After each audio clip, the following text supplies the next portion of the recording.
बिहार में बक्सर और आरा के बीच रघुनाथपुर रेलवे स्टेशन के पास दिल्ली से गुवाहाटी जाने वाली नॉर्थ ईस्ट एक्सप्रेस बुधवार रात हादसे का शिकार हो गई। इसमें निवासी दीपक भंडारी ने अपनी पत्नी उषा और एक बेटी आकृति को खो दिया। दीपक पत्नी और जुड़वा बेटियों के साथ नॉर्थ ईस्ट एक्सप्रेस की 3rd AC बोगी B7 में सवार होकर न्यू जलपाईगुड़ी जा रहे थे। झटके के साथ ट्रेन में अफरा तफरी मची, ट्रेन रुक गई। चोट लगी तो दीपक भंडारी बेहोश हो गए। इसके बाद की कहानी आपका भी सीना चीर देगी। जब होश आया दीपक को तो दुनिया लुट चुकी थी, पत्नी की जान जा चुकी थी, बेटी ने भी दम तोड़ दिया।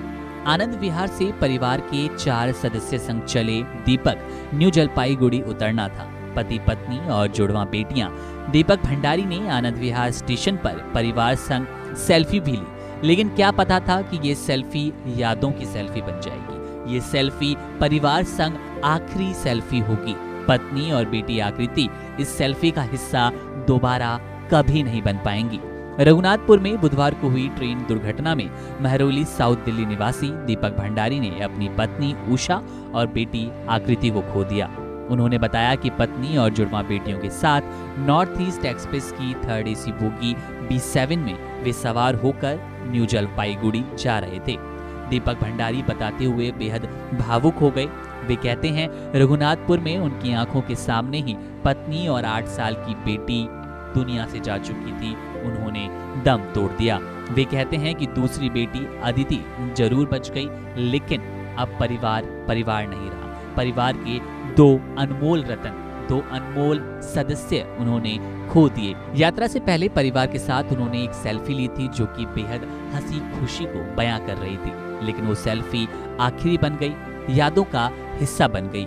बुधवार की देर रात रघुनाथपुर से सामुदायिक स्वास्थ्य केंद्र में दीपक रोते हुए अपनी बेटी को सांत्वना देते हुए दिखाई दिए। फफक कर रो रहे थे क्योंकि उन्होंने परिवार खो दिया, उन्होंने अपना पार्टनर खो दिया, जीवन साथी खो दिया, एक नन्ही जान खो दी। दीपक ने अपनी आंखों के सामने एक बेटी के जान गंवाने की बात कही और कुछ क्षण के लिए वो कहते कहते ही रो पड़े। उन्होंने बताया, मुझे होश नहीं था, लेकिन होश आया तो मेरे पास कुछ नहीं बचा। मैं सब कुछ खो चुका था। जिस परिवार के साथ चला था वो बिखर चुका था। उसका बेहद ही छोटा अंश यानी कि सिर्फ एक बेटी उनके पास मौजूद थी। दीपक अपनी दूसरी बेटी के साथ अस्पताल में पत्नी का इंतजार कर रहे थे, लेकिन बाद में वो खबर आती है जो दीपक को तोड़ देती है। वो खबर आती है जो कोई नहीं सुनना चाहता था। दीपक की पत्नी दुनिया में नहीं रही। बता दें कि दीपक की एक बेटी जिसकी जान गई वो बेहद ही बुरी हालत में पाई गई और इसके बाद दीपक देखते देखते उसे रोने लगे।